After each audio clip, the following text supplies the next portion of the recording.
No one can ever do what he did to Ohio State again. The loophole has been closed. Yes. The Lanning loophole. So, So, multiple coaches have used it. Somehow now it's a big deal. So, well, yeah, Yeah. you're right. It's like, why just- haven't they closed that Yeah. before? Like we saw it in the NFL. NFL closed it. Why wouldn't the NCAA just proactively close it? they just needed a high-profile time that it happened. Had this happened at the end of the first half of this game, no one cares. But it happened at the end of the game, and and it kind of became a thing. It's like when when Terrell Owens broke his leg on the horse collar. That horse collar tackle had been problematic for years, but T.O. broke his leg. And so since it happened to T.O., it was like, oh my God, we can't have that happen.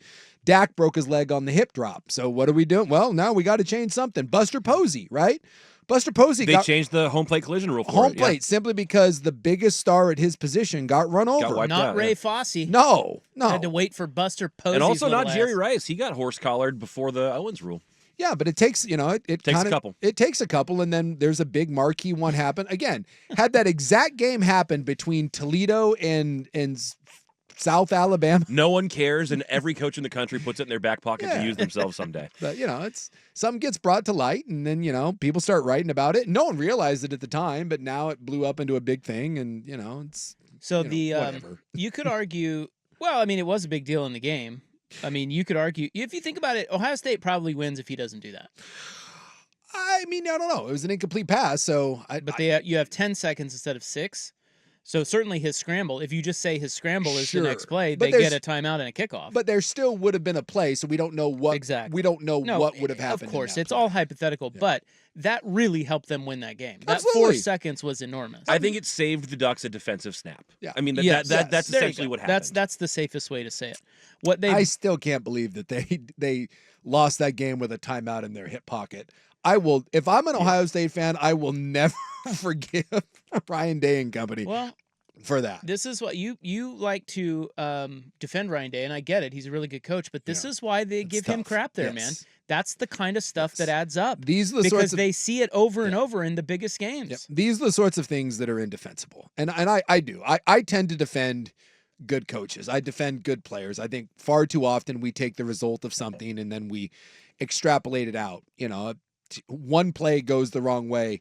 If you thought Ryan Day was a bum coach, that game shouldn't define it. And if you thought he was a great coach, that shouldn't define it. But yes, when you have these glaring situations that pop up, USC, USC's had a couple of these. When you lose one possession games, the freaking Chargers did this for years. Like when you can't close out games, then yes. And unfortunately for Ryan Day, even though I think he's a hell of a coach, I think 1-7 now Exactly. against top 5 teams. And see, that's what I'm not saying. good It enough. wasn't just one game. That's the problem. So Lanning has the losses to Washington, and he has the loss in the second half of that Civil War, right? Yeah. Those to date before the Ohio State game were Yeah. his big. Defining moments. Well, they were his big black eyes, right? Yeah. Well, there's 4 of those. Mhm.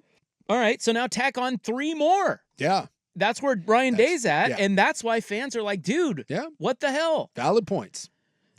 So here's what they're going to do. The NCAA, basically, they just issue a rules interpretation, a new rule interpretation. Yes. So thanks to Dan Lanning and staff, 12 men on the field in the final 2 minutes of either half. The offense can now choose to add the time back on the clock in addition to the 5-yard penalty. Yes. It is only if the 12 men on the field are actively participating. It is not if someone is trying to get off the field. Yep. And by the way, that's what the NFL does. It's just they close the loophole, and good, because That's the fairest way to adjudicate. It's the fairest way to do it, because a team that's committed a penalty should not be rewarded for it. Could you Could you fake? could you fake the trying to get off the field? Psych! No, because if Run it you, back the on. moment unless you just were like following a guy in coverage and then you just kept running off the field, like the ball hit you in the head. It's like I was trying to get off the field. Well, it's kind of like the hockey line change. If you have guys shuttling in and off and on the ice, it's fine as long as they don't actively participate in the play. That gets a little dicey sometimes in hockey. Like in hockey, if you don't know, like guys are coming over the boards while the puck is still in play, and it happens quite a bit where a guy gets on the ice a little too soon, and it's a lot of judgment calls. So I'm glad they addressed this, because it's a little silly and it's good. the loophole was there. You use the loophole. Now it's been closed, and we don't have to deal with this anymore.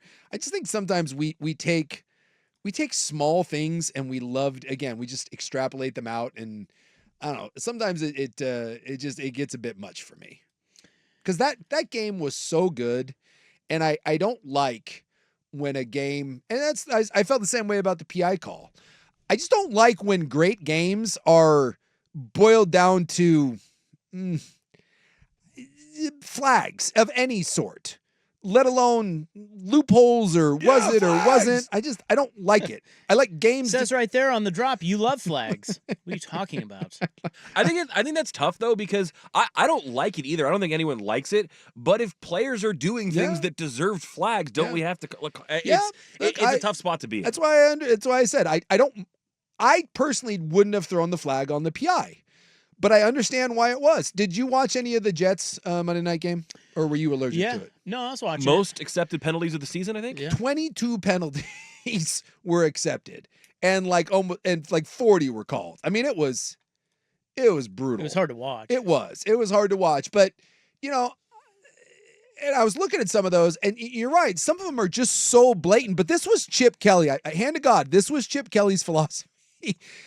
He would say, I don't care how many hold early, because if they throw 3 or 4 holding penalties on us, they will not call it in the third or fourth quarter.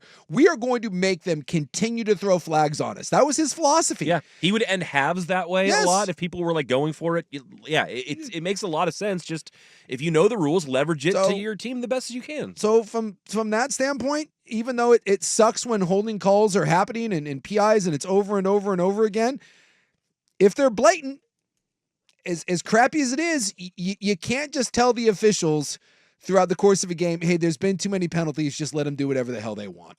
It's a tough spot to be in, which is why I try not to be critical of those things. And just because I may not like a call, I understand why you threw the flag.